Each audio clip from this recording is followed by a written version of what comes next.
So you want to run Windows 11 on your Steam Deck and you don't want to wipe Steam OS. Well, yes, you can dual boot, but I do not recommend it. I will guide you through the process here and some of the pitfalls, but generally you are going to have a few issues and you're going to need an SD card, a USB-C hub, a USB or Bluetooth headset if you want to hear anything in Windows, as that's still not supported, and preferably a Bluetooth or another wired keyboard to make life a lot easier. Not to mention you will also need access to a PC to set this up in the first place. So first you will need to get ready to download Windows 11 ISO. I'll leave the links in the description below to all of these sites that you will need. Then you'll need to select the Windows 11 multi-ISO and select the language and download the ISO somewhere easy to get to on your desktop.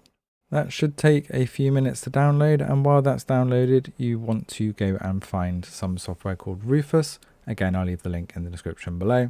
It's a standalone exe and this will create the boot records for you to run Windows on Steam Deck. Download this software, and once you've got the ISO downloaded, open the Rufus exe and select your SD card. Choose disk or ISO from the top and then select the Windows 11 ISO that you just downloaded. Very important, change the image option here from standard Windows installation to Windows to go, and the partition scheme to MBR for master boot record so that the target system shows BIOS or UEFI. When you hit start, you will need to choose the Windows version. This will depend on the key that you have available or the one that you want to go and purchase. You will need a separate key to run Windows 11 on your Steam Deck, but if you know where to look, you can pick these up for under a $5. Once you kick off this process, it will take anywhere between 5 and 20 minutes depending on the speed of the drive that you're using here. And once that's done, you can skip to the next section. So at the moment, Windows 11 does not run from the boot launcher by default. So you will need to start up your Steam Deck and switch to the beta channel, which you could do while it's downloading the Windows 11 ISO, as you'll need to be in the beta track. So just go to the system properties on your Steam Deck and change OS update channel to beta. As soon as you actually select beta, it will give you a update. Download and install that update and restart your Steam Deck, and now you'll be able to use the boot launcher for Windows 11. Now to get to the bootloader, you need to shut down your Steam Deck. Using restart doesn't seem to kick in the bootloader, so make sure you shut down your Steam Deck every time you want to get to the boot launcher. I disconnected the USB-C hub just to show you the difference here. You can connect the USB-C hub or the external drive after you're in the bootloader. To get to the bootloader, you need to hold down the power button and the volume down key at the same time. But once you hear the noise from the Steam Deck boot, let go of the power button, otherwise you'll just shut it down again.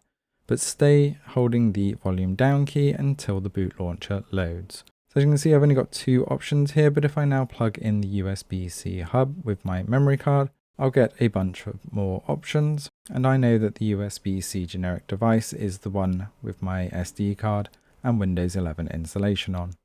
So if I now select that, you'll see that the BIOS now goes sideways, and this is one of the things that you need to look out for, that installing Windows 11 will default to portrait mode. Although the touchscreen all works and the keyboard does pop up, you will have to turn your Steam Deck to portrait to finish the installation. Now a couple of other notes, that you'll have to reboot several times during the Windows 11 installation, and it will take between half an hour and an hour for the full process to finish.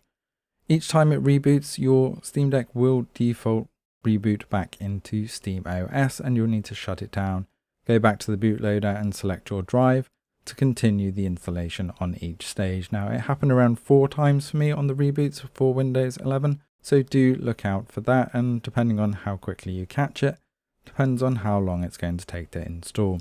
It also does take a fair amount of time to boot up the first couple of times, and it will be in portrait mode. I'm going to show you on my actual PC here so you can actually see what I'm doing. It was very difficult to see my screen on the Steam Deck, so I've just recorded the same settings on my Windows PC so that it's a lot easier for you to see. So the first time in, you want to open Settings, go to System, Display, and change the display orientation from Portrait to Landscape. Very simple to do, but it makes life a lot easier as soon as you switch that to Landscape. It's also worth noting that after the first install, it will force you to set a password. The on-screen keyboard works perfectly fine on the login screen, but becomes a bit of an issue inside Windows. And I'll show you how to get around that in just a second. But this is where having a separate keyboard or mouse or combination of both really helps. And I love my little i4 keyboard, and there's a link for that in the description below alongside the USB-C hub if you're interested. And once you've done your Windows updates, you're going to want to install the Steam software and also a program called glossc. But first of all, you do need to install some of the Steam resources, as you will get some very strange errors that won't make a lot of sense until you do. So make sure that you go to the Steam Deck Windows Resources site, as I've linked in the description below, and install the GPU driver, Wi-Fi driver, Bluetooth driver, and the SD card reader driver. Otherwise, you'll get errors accessing files and your Wi-Fi will occasionally drop out, and you won't be able to run any games if you don't install the GPU driver. Now, typing in the browsers may be a bit of an issue because by default the touchscreen does not pop up on its own. So to manually get to the on-screen keyboard on your Steam Deck, you need to go to the Start menu, open Settings, go down to Accessibility, find Keyboard, and then scroll down to On-Screen Keyboard and toggle it on. So each time that it does not pop up when you're in a browser, that's how you can manually invoke it. However, there is another option which may stop this happening in future. And weirdly, this is under time and language, not accessibility and keyboard as you would expect. But if you go to time and language, hit touch keyboard, and at the bottom tick show the touch keyboard when there's no keyboard attached. Now when you tap into text box areas, that touch keyboard should pop up automatically instead of you having to come and manually invoke it. Once you've installed all of the other drivers for the Steam Deck resources, you want to hunt down the final site here of glossc. Now I've linked this in the description below, but when you get to the page it will tell you about this wonderful new version of glossc that does not work on Steam Deck or Windows 11 currently. So scroll all the way down on this releases page to glossc 206 and download the installer file and then install this file. This will allow your Steam Deck controller to be mapped for games outside of Steam. So by default, Steam and Steam Deck should work together.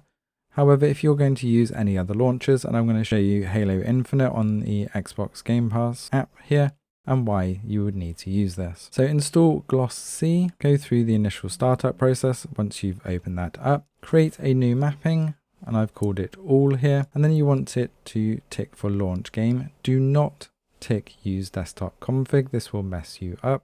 And then go to C, Windows, and click Notepad. Now you can search for it if you want to try and save a little bit of time, but actually it's very quick and easy to get to. Open that exe and then save the config. This will then give you the option to add to Steam. Add the link to Steam. Now before you launch your first game with glossc, make sure you come into the Steam settings, and this is the main Steam settings. Go to in-game and make sure you tick this middle option here up the top for use the big picture overlay when Steam input detected on desktop. If you do not do that, then the whole process does not fully work. Now you can come and launch the Notepad game that you just added.